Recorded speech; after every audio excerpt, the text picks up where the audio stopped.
1971 সালের মহান মুক্তিযুদ্ধে বিজয়ের মাধ্যমে এই স্বাধীন বাংলাদেশ, তারপর 1990 সালের স্বৈরাচার বিরোধী গণ আন্দোলন থেকে 24-এর ছাত্র জনতার গণ অভ্যুত্থান, গণতন্ত্র, অধিকার ও স্বাধীনতার প্রশ্নে বাংলাদেশের মানুষ বারবার ইতিহাসের কঠিন পরীক্ষা উত্তীর্ণ হয়েছে।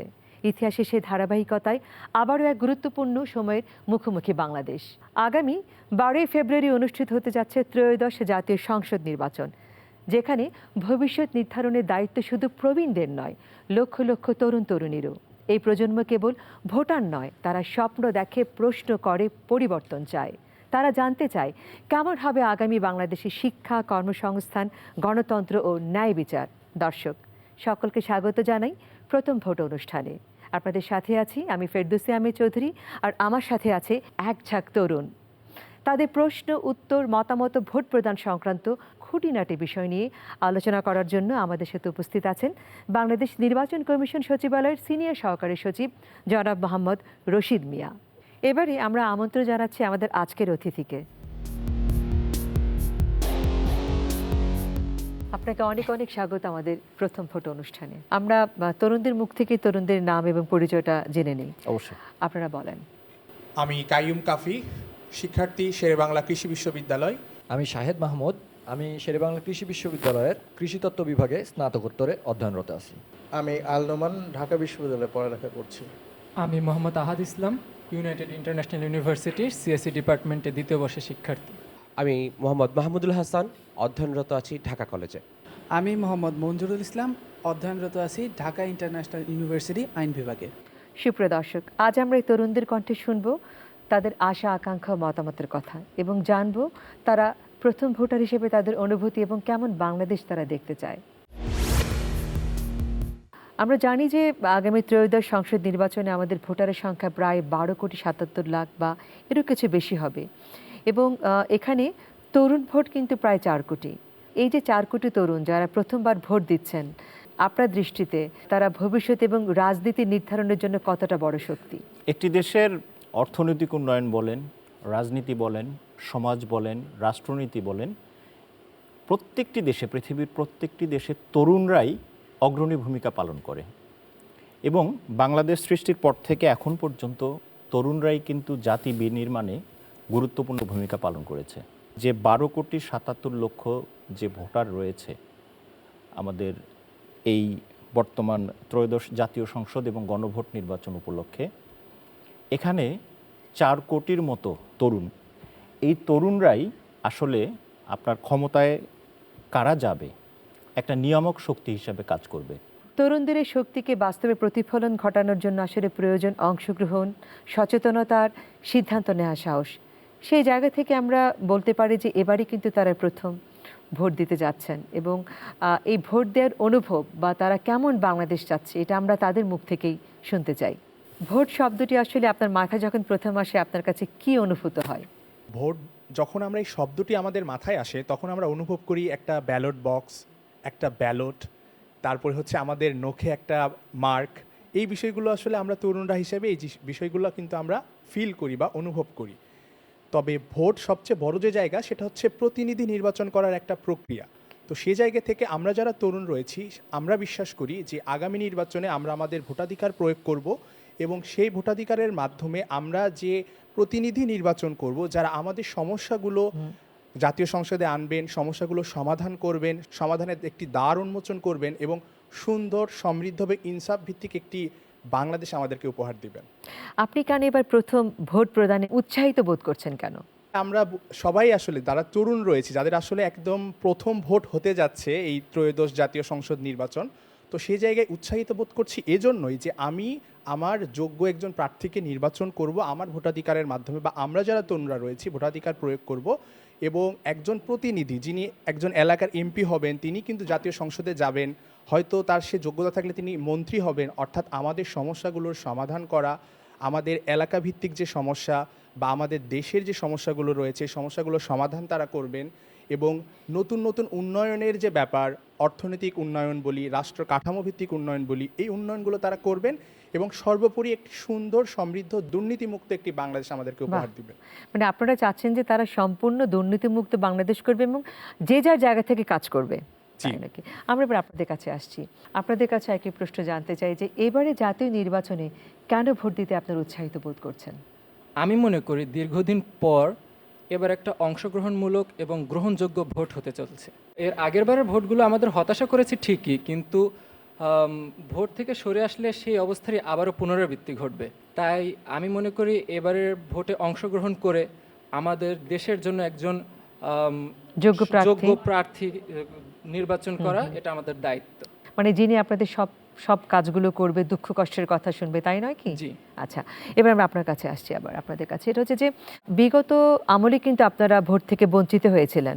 কেন বঞ্চিত হয়েছিলেন? ভোটটা রাষ্ট্রের একজন নাগরিকের প্রতি একটা দায়িত্ব, একটা নির্ভরশীলতা। মানে একজন রাষ্ট্রের একজন নাগরিক যে সে তার মতামতটা দিতে পারছে তার রাষ্ট্রের কাছে, সেটা কিন্তু একটা নির্বাচনের দ্বারা প্রতিফলিত হয়। কিন্তু আসলে 2018 সাল, আমি নিজেও 2018 সালের ভোটার ছিলাম, 24 সালের ভোটার ছিলাম, কিন্তু তখন রাষ্ট্র এই যে আমার প্রতি সেই দায়িত্ববোধ সেটা সে বাস্তবায়িত করতে পারেনি বা প্রতিফলন দেখাতে পারেনি। যেমন 2018 সালে যখন নির্বাচনটা হলো তখন এইভাবে শোনা যায়, কারণ আমরা তো আসলে তথ্যগুলো পাই এবং আমরা শুধু তথ্যগুলো পেয়ে বসে থাকি না, আমরা যারা তরুণরা আছি তারা কিন্তু একটা পারসেপ্ট করি এবং সেই অনুযায়ী কিন্তু অ্যাক্ট করি। তো সেই অনুযায়ী যখন আমি দেখলাম যে আমাদের যে নির্বাচনটা হচ্ছে সেই নির্বাচনে আমি যদি অন্য একটা প্রার্থীকে ভোট দিই তাহলে আমি হয়তো বা সুস্থভাবে ভোট কেন্দ্র থেকে বের হতে পারবো না, তখন আমি আবশ্যিকভাবে ভোট কেন্দ্রে তখন যাই না। যখন 2024-এর নির্বাচন হলো তখন দেখলাম আমার নিজ উপজেলায় শুধুমাত্র একজন প্রার্থী, আর অন্য কেউ, মানে আমি বুঝতেই পারছি যে আসলে ভোটের ফলটা কি হবে। তো রাষ্ট্র কিন্তু আসলে চাচ্ছে না যে আমি কি মতামতটা দিচ্ছি, বরং রাষ্ট্র নিজে থেকেই একটা মতামত ফিক্সড করে দিতে। সেইখান থেকে আমি 18 বা 24-এর নির্বাচনের অংশগ্রহণে আমি নিজে আসলে অতটা ইচ্ছা প্রকাশও করিনি এবং আসলে আমি নির্বাচনে তখন অংশগ্রহণও করিনি, কারণ আমাদের ওখানের পরিস্থিতিটাও তেমন ছিল না। আমি আশা করি যে আগামী যে নির্বাচনটা হবে, আমরা যে আন্দোলনের মাধ্যমে একটা দেশ গড়তে চেয়েছি, ঠিক তেমন একটা প্রতিফলন আমরা নির্বাচনের মাধ্যমে পাবো। তাহলে আমরা বুঝতে পারছি যে তাদের ভোট না দেওয়ার পিছনে অনেক কারণ ছিল, বাস্তবতা অনেক ছিল, এবং এবার কিন্তু অনেকেই প্রথম ভোটার হচ্ছেন এবং তারা ভোট দিতে উৎসাহিত। আপনি তো শুনলেন তরুণদের কথা, তারা কিন্তু অনেকেই গতবার ভোট দিতে পারেননি, এবার অনেকে ভোট দিবে। তো আসলে তাদের এক্সপেকটেশনটা অনুযায়ী ভোট কেন্দ্র বা ভোটের পুরো ব্যাপারটা আপনি আমাদের খুলে বলেন। আমরা মনে করি আমরা নির্বাচন কমিশনের পক্ষ থেকে আমরা তরুণ কেন, আমরা বাংলাদেশের 12,77,00,000 ভোটার রয়েছে, আমরা সবাইকে আশ্বস্ত করতে চাই যে বাংলাদেশের ইতিহাসে একটি ঐতিহাসিক নির্বাচন হবে 12ই ফেব্রুয়ারি। এই 12ই ফেব্রুয়ারিতে আমরা জানি যে ইতিমধ্যে মনোনয়নপত্র সাবমিশন থেকে শুরু করে যাচাই বাছাইয়ের কাজটিও শেষ হয়ে গেছে। আমরা মনে করি যে বাংলাদেশের দু একটা রাজনৈতিক দল যাদের নিবন্ধন স্থগিত আছে তারা ছাড়া সকল রাজনৈতিক দল এই নির্বাচনে উৎসবমুখর পরিবেশে তাদের মনোনয়নপত্র জমা দিতে পেরেছে, তারা কোথাও বাধাগ্রস্ত হয়নি এবং বাছাইতে অত্যন্ত সফলভাবে রিটার্নিং অফিসার, সহকারী রিটার্নিং অফিসার এবং নির্বাচন কমিশনের নির্দেশ মতো তারা আইনানুগ প্রক্রিয়ায় বাছাই প্রক্রিয়াটাও শেষ করে ফেলেছে। আমরা দেখেছি যে আইনশৃঙ্খলা পরিস্থিতি এবং ভোটারদের মধ্যে এক ধরনের উত্তেজনা বিরাজ করছে যে তারা কেন্দ্রে যাবে, তার পছন্দের প্রার্থীকে ভোট দেবে। আগামী নির্বাচন ইনশাল্লাহ খুবই ভালোভাবে একটি সফল এবং ঐতিহাসিক নির্বাচন বাংলাদেশে অনুষ্ঠিত হবে। নির্বাচন সংক্রান্ত তোমাদের যদি কোনো প্রশ্ন থাকে, জিজ্ঞাসা থাকে, খুঁটিনাটি সব বিষয়গুলো তোমরা করতে পারো আমাদের আজকের অতিথিকে। আমার দুটো প্রশ্ন। প্রথম প্রশ্ন হচ্ছে যে আগের নির্বাচনগুলোতে শোনা গেছে যে নির্বাচন কমিশন মানে আদতে স্বাধীন হলেও তার স্বাধীনভাবে কাজ করতে পারে না, একটা এক্সটার্নাল প্রেশার থাকে। এইবার নির্বাচন কমিশন কি ঠিকঠাক মতো কাজ করতে পারছে কিনা বা তাদের কাছে কোনো এক্সটার্নাল প্রেশার আছে কিনা, এক। দ্বিতীয় প্রশ্ন আমার এই জায়গায় স্পেসিফিকলি যদি আমি ভোট কাস্টিং বা ভোট দান নিয়ে যদি প্রশ্ন করতে চাই, আমি এবার প্রথম ভোটার। একদম ছোটোবেলা থেকে হচ্ছে আমি অনেক বেশি আগ্রহী, কারণ একদম ছোটোবেলা থেকে আমি হচ্ছে দেখেছি যে আমার এলাকায় যিনি নির্বাচনী প্রতিনিধি হতেন তার পিছনে আমরা হচ্ছে মিছিল করতাম, আমাদের ইচ্ছা হতো যে আমরা ভোট দিতে যাই, আম্মুর সাথে জোর করে ঢুকে যেতে চাইতাম।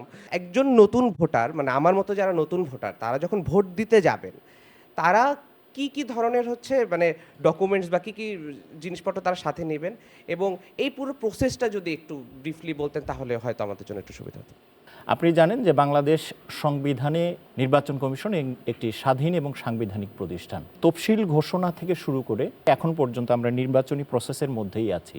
নির্বাচন কমিশন স্বাধীন মতোই ফাংশন করছে এবং এই নির্বাচনে কোনো ধরনের কোনো হস্তক্ষেপ এখন পর্যন্ত কোনো পত্রপত্রিকায় আসেনি এবং কোনো মিডিয়াতে আসেনি এবং সেইভাবে কোনো দিক থেকে কোনো সরকারের কোনো প্রভাব এই নির্বাচনে অন্তত এখন পর্যন্ত হয়নি। আপনি কি কি ডকুমেন্ট আপনি নিয়ে যাবেন ভোট কেন্দ্রে? আসলে আপনার কোনো ডকুমেন্ট নিয়ে যাওয়ার প্রয়োজন নেই।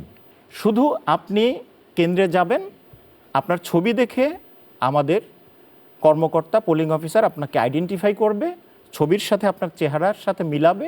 আপনি যদি সঠিক ভোটার, আপনার ছবির সাথে মিলে যায়, আপনাকে ভোট দেওয়ার পারমিশন দেওয়া হবে এবং আপনি নির্দ্বিধায় আপনার ভোটটি প্রয়োগ করতে পারবেন। তাহলে আমরা এটা বুঝে গেলাম যে আসলে কারো কোনো ডকুমেন্ট বা কোনো এনআইডি নিয়ে যেতে হবে না। না, এনআইডি নিতে হবে না, কারণ এনআইডি বিষয়টি একটি ভিন্ন বিষয়। এনআইডি এবং ভোটার তালিকা দুটো সেপারেট এন্টিটি। 2009-এর ভোটার তালিকা আইন অনুযায়ী আমরা প্রথমে ভোটারদের ডেমোগ্রাফিক তথ্য, অর্থাৎ আপনার নাম, পিতার নাম, মাতার নাম, জন্ম তারিখ, এগুলো আমরা কালেক্ট করি। এগুলো কালেক্ট করার পর আমরা একজন ব্যক্তিকে আমরা ছবি তোলার, অর্থাৎ রেজিস্ট্রেশন সম্পন্ন করার, বায়োমেট্রিক দেওয়ার জন্য আমরা একটা ডেট দিই। সেই ডেট অনুযায়ী তারা ছবি তোলে এবং বায়োমেট্রিক দেয়, স্বাক্ষর দেয়। তারপরে এই ডেটা দিয়েই আমরা দুটো কাজ করি। একটা ডেটা দিয়ে দুটো কাজ করি। একটি হলো আপনার ছবি সহ ভোটার তালিকা, আর ওটার বাই প্রোডাক্ট হিসেবে জাতীয় পরিচয়পত্র। আর আপনাকে যেটা জানতে হবে সেটা হলো আপনার ভোট কেন্দ্রটা কোথায়। ভোটারের জন্য একটা সিরিয়াল বা ক্রমিক নম্বর আছে। আচ্ছা, একটা ভোট কেন্দ্রে 4টা, 5টা, 6টা বা 8টা, 10টা ভোট কক্ষ বা বুথ থাকে। তো একটা ভোট কেন্দ্রে ধরেন 2000, 3000 ভোটার থাকে। এই ভোটার, আপনি কোন বুথের ভোটার, অর্থাৎ আপনার সিরিয়াল নাম্বারটা যদি জানা থাকে, তাহলে দেখবেন যে ভোট কেন্দ্রের বাইরে টানিয়ে দেওয়া হয় যে কক্ষ নম্বর এত, ভোটার সিরিয়াল এত থেকে এত। এইটা আমি একটু মাঝখানে একটু আমি একটা কথা জানতে চাই যে এই যে আপনি বললেন যে ভোট কেন্দ্র, ওরা কিভাবে জানবে যে ওদের ভোট কেন্দ্র? এটা কি এলাকা ভিত্তিক? এলাকা ভিত্তিক, আচ্ছা, রাইট। এটা সবাই জেনে নাও যে এলাকা ভিত্তিক ওরা জানবে যে এলাকা ভিত্তিক 3টা ওয়েতে এই ভোট কেন্দ্র আপনি জানতে পারবেন। প্রথম হচ্ছে আপনাকে আপনার এলাকায়, আপনার কনস্টিটিউয়েন্সিতে যারা প্রার্থী হবে, দেখবেন যে প্রার্থীরা যখন ভোট চাইতে আপনার বাড়ি বাড়ি যাবে, তখন তারা আপনাকে ভোটার স্লিপ যেটাতে বলা হয়, যেটা হলো ভোট কেন্দ্রের নাম থাকে, আপনার নাম থাকে, ভোটার সিরিয়াল নাম্বার থাকে, এইটা আপনাকে বাড়ি বাড়ি দিয়ে আসে। এটা একটা ওয়ে।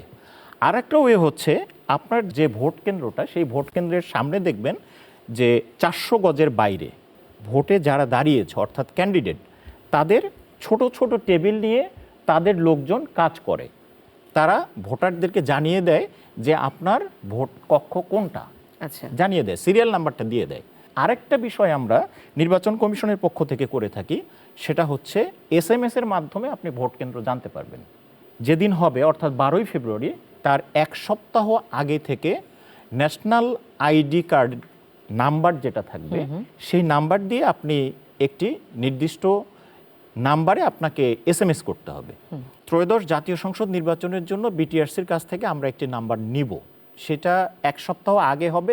সেটা আমরা রেডিও, টেলিভিশন, পত্রপত্রিকার মাধ্যমে আমরা প্রচার করে জানিয়ে দিব যে এই নাম্বারে SMS-টা দিতে হবে। সেটা এখনো ফিক্স হয়নি। ওকে, ফাইন। এবার আর কার কি প্রশ্ন? আমি দুইটা প্রশ্ন জানতে চাই আপনার কাছে। সেটা হচ্ছে যে নতুন যে ভোটাররা ভোট কেন্দ্রে যাবেন, তাদের যদি ভোটার তালিকাতে নাম না থাকে, নিজের নাম যদি না থাকে, সেক্ষেত্রে তারা কি করবেন তখন? এবং দ্বিতীয় প্রশ্ন হচ্ছে, ভোট দিতে গিয়ে আমরা ইতিপূর্বে যেমন দেখেছি যে কেন্দ্রগুলোতে নানা ধরনের অনাকাঙ্ক্ষিত ঘটনা ঘটে। আমি একজন ভোটার হিসেবে আমি আসলে কোথায় অভিযোগ করব, বা নির্বাচন কমিশন সেক্ষেত্রে কি করবে? এই দুইটা। আমরা ভোটার তাকেই বলবো যার নাম ভোটার তালিকায় আছে। যার নাম ভোটার তালিকায় নেই তিনি ভোটার নন। আরেকটা বিষয় আপনাকে একটু, আপনার মাধ্যমে আমি দর্শকদেরকেও একটু স্মরণ করিয়ে দিতে চাই। সেটি হচ্ছে গত 31শে অক্টোবর আমরা ভোটার তালিকা চূড়ান্ত করেছি ত্রয়োদশ জাতীয় সংসদ নির্বাচনের জন্য। এই 31শে অক্টোবর পর্যন্ত যাদের বয়স 18 বা তার চেয়ে বেশি, তারাই এই ভোটার তালিকায় অন্তর্ভুক্ত আছেন। এরপরে আপনার আরেকটি প্রশ্ন ছিল, যদি কোনো অনাকাঙ্ক্ষিত ঘটনা ঘটে সেক্ষেত্রে আপনি কোথায় নালিশ করবেন বা কি প্রতিকার পাবেন সেটি। সশস্ত্র বাহিনী কিন্তু আইনশৃঙ্খলা রক্ষার কাজে এবং আমাদের ইলেকশনের কাজেও নিয়োজিত আছে। ইলেকশনের পরেও 7 দিন সশস্ত্র বাহিনী এই দায়িত্বটি পালন করবে উইথ ম্যাজিস্ট্রেসি, সেটা তো আমাদের একটা সাপোর্ট আছেই। হ্যাঁ, এর বাইরে আমাদের পুলিশ, বিজিবি, র্যাব এবং থানা, ইভেন আপনি যদি নির্বাচন কমিশনকেও অবহিত করেন তাহলেও সাথে সাথেই আমরা এটার অ্যাকশন নিব, অবশ্যই অ্যাকশন নিব। আর কি কারো কোনো প্রশ্ন আছে? আমরা যেহেতু এবার সবাই নতুন ভোটার, সেহেতু আমরা প্রথমবার ভোট দিতে যাচ্ছি, তো নার্ভাস আমরা স্বভাবতই থাকতে পারি। তো এই নার্ভাসজনিত কারণে আমাদের ভোটে ক্ষেত্রে বিভিন্ন ভুল হতে পারে।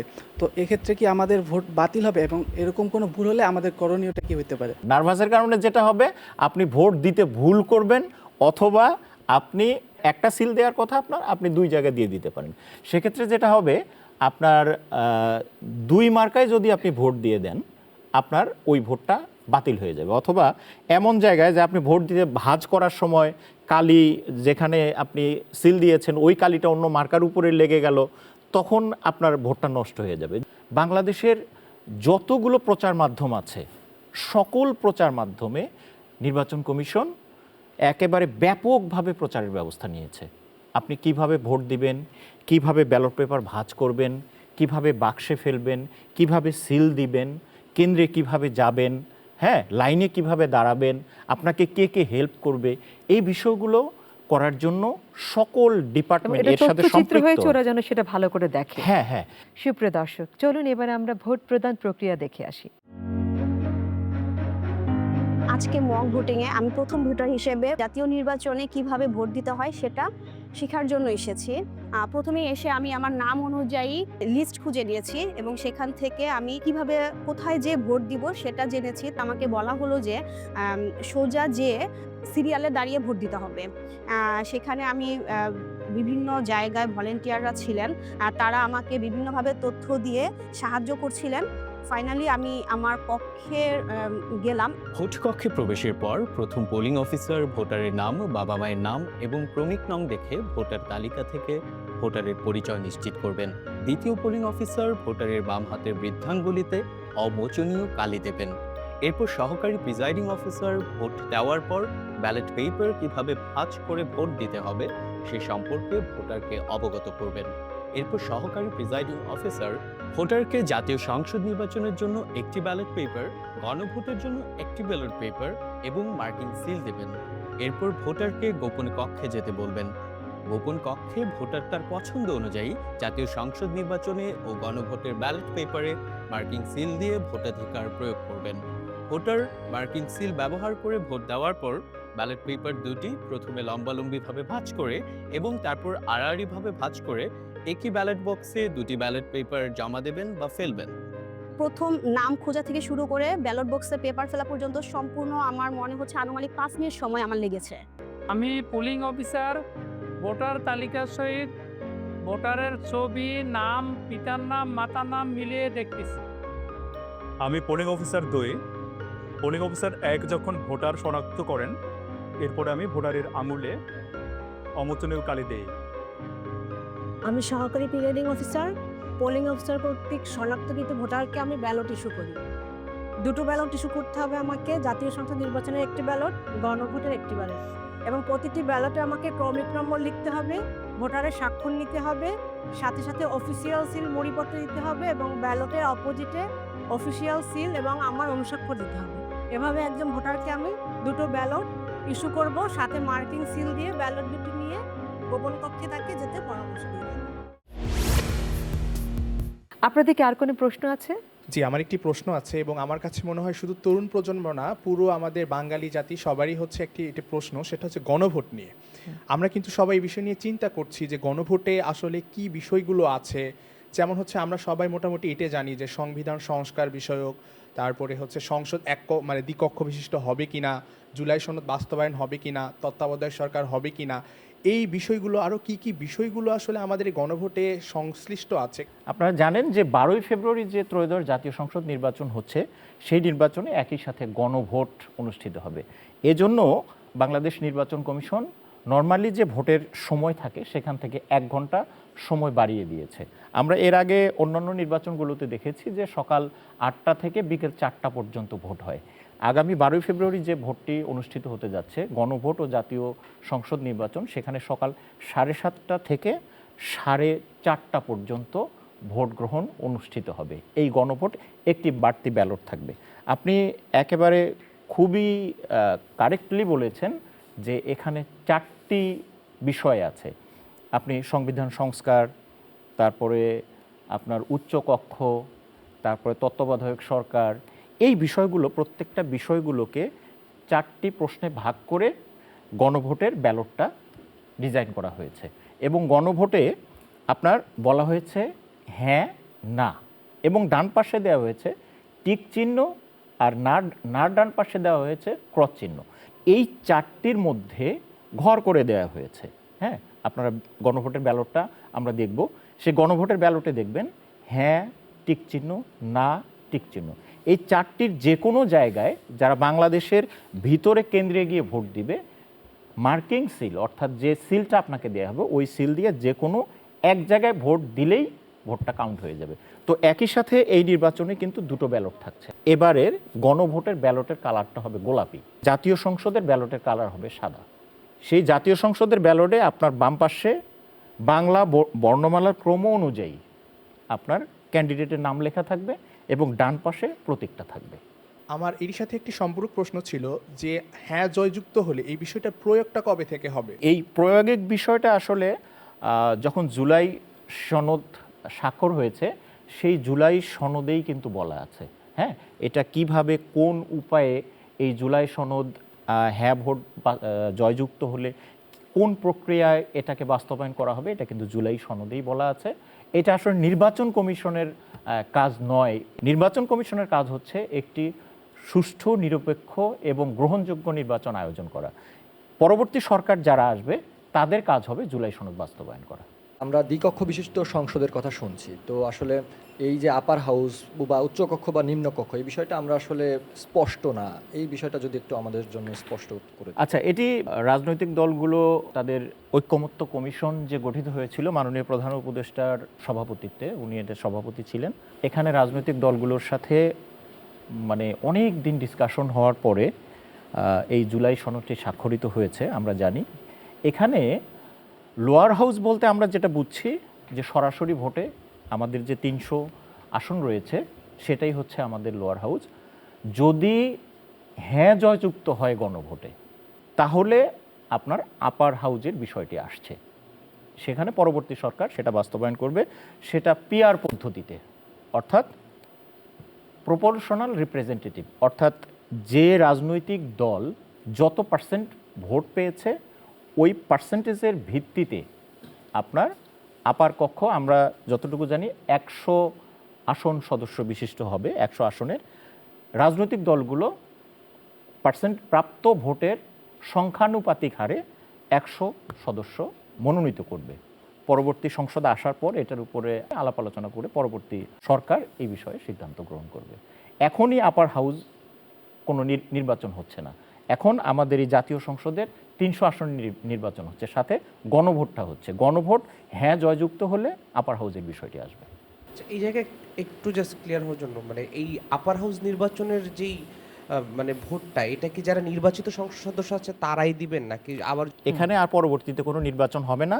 এই ভোটে তারা যতটুকু পার্সেন্টেজ, যে দল যত পার্সেন্ট ভোট পাবে, এই পার্সেন্টেজের উপর ভিত্তি করে প্রপোর্শনাল রিপ্রেজেন্টেটিভ সিলেক্ট করা হবে। পরবর্তীতে আর কোনো ভোট হবে না।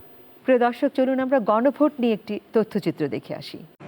ত্রয়োদশ জাতীয় সংসদ নির্বাচন এবং গণভোট একই দিনে অনুষ্ঠিত হবে।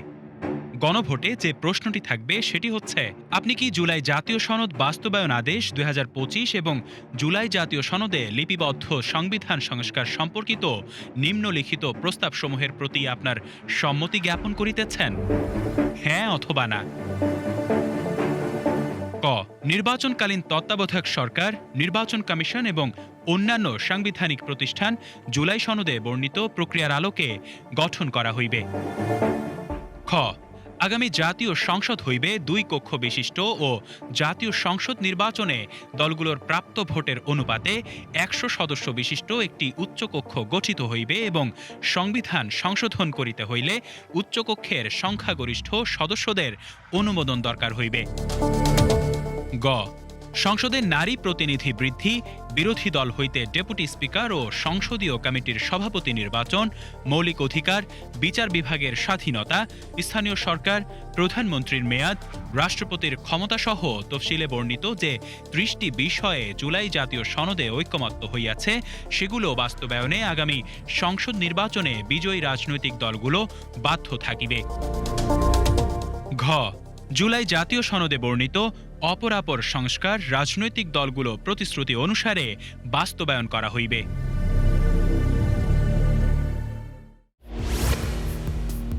আমাদের আসলে এই জেনারেশনটা অনেক বেশি সোশ্যাল মিডিয়ায় বেশি অ্যাক্টিভ, তো অনেকেই হয়তো বা বেশি আর কারণে ফোন নিয়ে বা ভিডিও করতে পারে। তো এই জিনিসগুলো আসলে নির্বাচন কেন্দ্রে বা ভোট কেন্দ্রের ভিতরে আসলে এটা কি করা যাবে কিনা, অথবা যদি কেউ ভুল করেও করে ফেলে তখন আসলে কি ধরনের ব্যবস্থা নেওয়া হয়? ভোট কেন্দ্রে মোবাইল ব্যবহার নিষিদ্ধ একদম। নির্বাচনী আইনে ভোট কেন্দ্রে আপনি যখন লাইনে দাঁড়াবেন আপনাকে মোবাইল নিয়ে ভোট কেন্দ্রে প্রবেশ করতে দেওয়া হবে না।